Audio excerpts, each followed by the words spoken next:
And ఈ cinema Telugu dubbing చాలా మంది డిమాండ్స్ వ్యక్తం చేస్తున్నారు. ట్విట్టర్‌లో వైరల్ అయిపోయింది.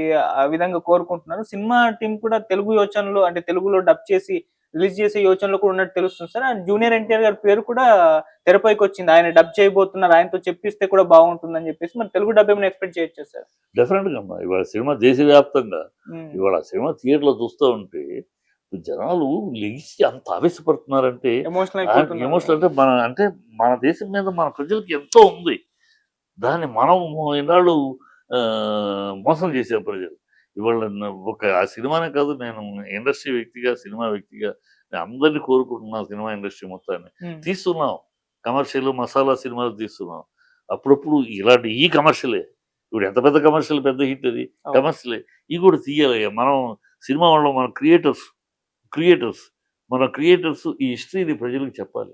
మన దేశంలో జరిగిన, దేశంలోని గొప్ప వీరుల విషయం, గొప్ప చరిత్ర చరిత్ర ప్రజలకు చెప్పాలి. హ్మ్. తెలియచెప్పగలిగే సాధనం సినిమా.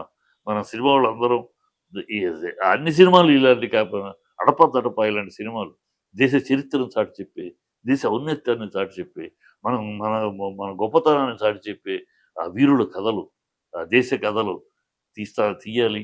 అన్ని భాషల్లో తీయాలి. హ్మ్. ఈ దేశం బంగారు పండిన భాగ్యం నిండిన మంగళ భారతదేశం, సస్యశ్యామల సుందర దేశం నా దేశం, వేదాలు పుట్టిన దేశం నా దేశం, అనేక సాంప్రదాయాలు సంస్కృతులు పుట్టిన దేశం నా దేశం, మహనీయులు విజ్ఞానులు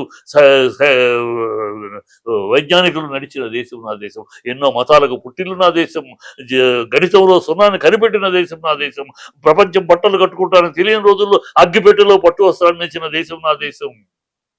ఇంతటి గొప్ప దేశంలో పుట్టాను నేను అని ప్రతి భారతీయుడు గర్వంగా చెప్పుకునేలా ఉండాలి. ఉండాలి ఉండాలంటే మన చరిత్ర వాళ్ళకి తెలియాలి. Right sir. మన గతం వాళ్ళకి తెలియాలి. దయచేసి మన సినిమా వాళ్ళందరూ కూడా ఇలాంటి సినిమాలు తీద్దాం. ఈ డబ్బులొస్తాయి. ఈట్లికి డబ్బులొస్తాయి. తీద్దాం. మన బాధ్యత నెరవేరుద్దాం. బాధ్యతగా తీసుకోవాలని కోరుకుంటున్నాను. ఫైనల్‌గా ఇంకోటి సార్ అంటే అప్రిషియేట్ చేయకుండా ఉండలేము. విక్కీ కౌశల్ గారి పెర్ఫార్మన్స్ గురించి. అంటే చాలా మందిని ముగ్ధులు చేసేసారు. ఇన్నాళ్ళు అతని గురించి కొద్దిగా తెలుసు. అతను బాగా పెర్ఫార్మన్స్ తెలుసు. కానీ ఈ సినిమాతో అతనిలో ఉన్న నటుడు మరోసారి బయటపడ్డాడు. అండ్ నేషనల్ అవార్డ్ కూడా ఇస్తారు. ఆయనకు కన్ఫర్మ్ అన్నట్టుగా కూడా మాట్లాడేస్తున్నారు చాలా మంది. అండ్ ఇంకో ఫ్యాక్ట్ ఏంటంటే సార్ 2021 ఆ టైంలో 'పుష్ప' గాను అల్లు అర్జున్ గారికి నేషనల్ అవార్డ్ వచ్చింది. అప్పుడు పోటీలో 'సర్దార్ ఉధమ్' సినిమాకి విక్కీ కౌశలే ఉన్నాడు. అప్పుడు బాలీవుడ్ నుంచి ఈయనకు వస్తుందని ఎక్స్‌పెక్ట్ చేశారు. రాలేదు. అల్లు అర్జున్ గారికొచ్చింది. ఈసారి 'పుష్ప 2' అల్లు అర్జున్ గారికి వస్తుందేమో అని చాలా మంది ఎక్స్‌పెక్ట్ చేస్తున్నారు. కాకపోతే ఇప్పుడు విక్కీ కౌశల్ దెబ్బ కొట్టేసాడు. ఖచ్చితంగా విక్కీ కౌశల్‌కే వస్తుందని కూడా మాట్లాడేస్తున్నారు. దీనిపైన మీ ఒపీనియన్ ఏంటి సార్? వాళ్ళకి వీళ్ళకైనా ఉండదమ్మా. హ్మ్. మనుషుల్ని బట్టి ఉండదు. ఇప్పుడు అర్జున్‌కి ఇచ్చారంటే అక్కడ అర్జున్ సినిమాకి ఇవ్వల.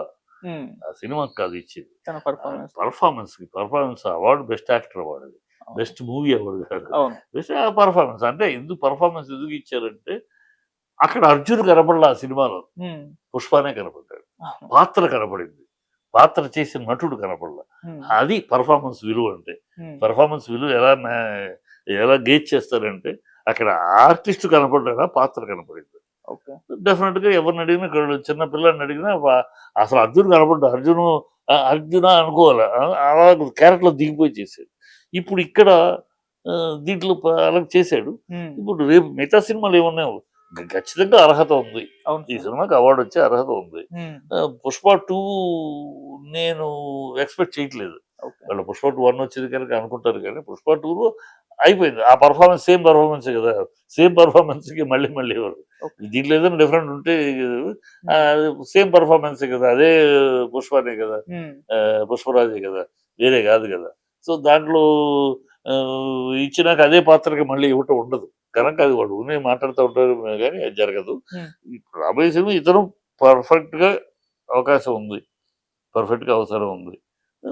ఇంకేమేమి సినిమాలొస్తాయో కూడా చూడాలి. ఓకే. సో, బాగా చేశాడు. పర్వాలేదు, ప్రజలు మెచ్చుకుంటున్నారు. హ్మ్. బాగా లీనమై చేశాడు. ఇక్కడ కూడా అవును. ఏంటంటే లీనమై చేశాడు. ఆర్టిస్ట్ కన్నా కూడా పర్ఫార్మెన్స్ కనపడింది. సో, డెఫినిట్‌గా అర్హత ఉంది.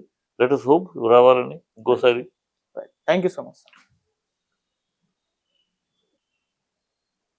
ఈ చదువుకుని, హ్మ్. అప్పుడు మాట్లాడాలి. బ్రాహ్మణుల 'గజయుద్దీన్' ఆహ్, గారి గంగాధర్‌గా పేరు మార్చుకున్న దొంగల, వాళ్ళు బ్రాహ్మణులా లేకపోతే ఆఫ్ఘన్ నుంచి వచ్చిన పార్సీ ముస్లింలా తెలుసుకొని మాట్లాడాలి.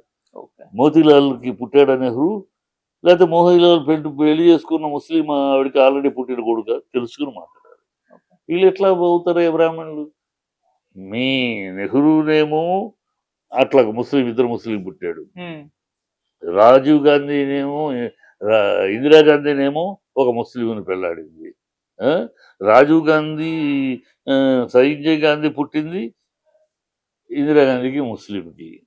ఇందిరాగాంధీ కూడా ముస్లిం, అసలు పేరు ముమ్మం బేగం మీద ఉంది ఆవిడ పేరు. ఓకే. సో ఇందిరాగాంధీ అని అవి ఆడకు పుట్టింది మీరు. నువ్వు రాహుల్ గాంధీ ఎవరికి పుట్టాడయ్యా? ఒక క్రిస్టియన్కి ఒక ముస్లిమ్స్కి. ఇద్దరు ముస్లింకి పుట్టిన ఖాన్కి పుట్టినవాడు రాహుల్ గాంధీ. ఖాన్కిను ఇందిరాగాంధీ. రాహుల్ గాంధీ వీళ్ళు పుట్టింది ఎవరికయ్యా? ఒక ముస్లింకి ఒక క్రిస్టియన్కి. మీ దగ్గర ఎక్కడ అసలు ఒక నిర్దిష్టమైన కులం ఎక్కడుంది, మతం ఎక్కడుంది, జాతి ఎక్కడుంది, జాతీయత ఎక్కడుంది? మా కర్మ కొద్దీ ఈ భారతదేశానికి అప్పుడు దురదృష్టం కొద్దీ మీరు ఒక 70 ఏళ్ళు ఈ దేశాన్ని ఏలగలిగారు. స్వాతంత్రం 47 వస్తే నిజమైన స్వాతంత్రం కాంగ్రెస్ పతనం తర్వాతే మనకు వచ్చింది. ఆ కాంగ్రెస్కు ఆ 70 ఏళ్ళు కూడా బ్రిటిషర్స్ రూపంలో బ్రిటిషర్స్ మారువేషంలో భారతదేశాన్ని పరిపాలించడం ఈ కాంగ్రెస్. ఈ దేశ ద్రోహ పార్టీ. ఇప్పటికీ చూడండి, చైనాతోటి సఖ్యతగా ఉండమంటారు. చైనా మన మీద విషం కక్కుతాం. చైనా మనని అణచాలని చూస్తూ ఉంటుంది. చైనాతోటి స్నేహంగా ఉండాలి, విరోధం వద్దంటాడు ఆ పెట్రోడా రాహుల్ గాంధీ ముఖ్య అనుచరుడు. ఈ పాకిస్తాన్ని మెచ్చుకుంటారు, చైనాని మెచ్చుకుంటారు. ఈ దేశానికి ద్రోహం తలపెట్టే ప్రతి ఒక్కరితోటి వాళ్ళకి సఖ్యత. వాళ్ళకి ఈ దేశమే కాదంటాడు ఒక మీటింగ్లో విదేశీ గడ్డ మీద వెళ్ళి రాహుల్ గాంధీ. వాడికి ఏమి ఇంగిత జ్ఞానమో ఒక విజ్ఞానమో ఏమీ లేదు. ఏదో ఇది ఈ ఇండియా అనేది మాది అన్న అహంకారం తప్పితే అది పోయింది. ఇప్పుడు ఎక్కడికక్కడ 0-0-0 తొక్కేస్తున్నారు. అధపాతాళానికి వెళ్ళిపోతుంది కాంగ్రెస్. దానికి రాబోయే కాలంలో పుట్టగతులు. ఎందుకంటే సోషల్ మీడియా ప్రజలందరూ అప్రమత్తం అవుతున్నారు. అయ్యో, మనం ఇంత గొప్ప దేశమా? ఈనాళ్ళు మన దేశం గురించి మనకే తెలియలేదే, ఇవాళ కదా తెలుస్తుంది. ఇంత గొప్ప దేశంలో పుట్టాము మనం, ఇంత కల్చర్ మనకుందా అనేది ఇవాళ తెలుసుకుంటున్నారు ప్రజలు. ఈ 70 ఏళ్ళుగా ప్రజల్ని ఆంగ్లేయులే బెటర్ అండి అనుకునేవాళ్ళం కదా. అంటే అంత దౌర్భాగ్యపు చరిత్ర దాచిపెట్టి మరుగున పెట్టి వాళ్ళకి కాలక్షేపం చేశారు. ఎందుకంటే వాళ్ళకి హిందూ దేశము, హిందూ సంస్కృతి, హిందూ సాంప్రదాయం వాళ్ళకేమి వంటపడటం కాదు కదా. వాళ్ళు ముస్లిమ్స్ పైకి టోపీ పెట్టుకుని డ్రామా చేశారు. వాళ్ళకి కావాల్సిన ముస్లిం. అందుకనే జిన్నాకి ఒక పార్టు, కాశ్మీర్ పండిట్ కావచ్చు. ఆ ముగ్గురు ఎవరు? జిన్నా తల్లి ఎవరు? ఇరానీ అమ్మాయి. ఎవరికి పెళ్ళాం? మోతీలాల్కి మూడో పెళ్ళాం. ఆవిడ పుట్టినవాడు జిన్నా. కాశ్మీర్ అబ్దుల్లా ఎవరు? ఈయన ఇదే మోతీలాల్కి ఇంకో భార్య. కాశ్మీరు సర్వెంట్ మేడ్ తోటి ఈయన చేసి పెళ్లి చేసుకున్నాడు. ఆయన పుట్టినాడు అబ్దుల్లా. అంటే ఈ దేశాన్ని 3 భాగాలు చేసి ముగ్గురు కజిన్స్ పంచుకున్నారు. ఒక భాగం జిన్నా, ఒక భాగం నెహ్రూ, ఒక భాగం ఇది వీళ్ళ చరిత్ర. వీళ్ళ దౌర్భాగ్యం. ఇది ఎవరో నేను కట్టుకదా కాదు, నేను చెప్తున్నదా కాదు. ఆ పుస్తకంలో రిటర్న్ డాక్యుమెంట్.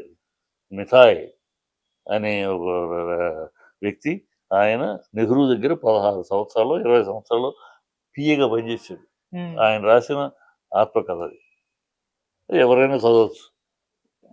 ఇంత చరిత్ర, ఈ చరిత్ర మరుగున పెట్టి వీళ్ళేదో దేశభక్తుల్లాగా, వీళ్ళేదో దేశం కోసం అన్నట్టు పిచ్చ డ్రామాలు చేశారు. వాళ్ళు ఒక్కొక్కటి బయటపడతాడు. పాపం ఎన్నాళ్ళు ఉంటుంది? పాపం పండింది వాళ్ళు బయటపడుతుంది. ప్రజలు ఈ కాంగ్రెస్ ని రాబోయే కాలంలో అధఃపాతాళానికి తొక్కుతారు. నా దేశానికి ఎంత ద్రోహం చేసి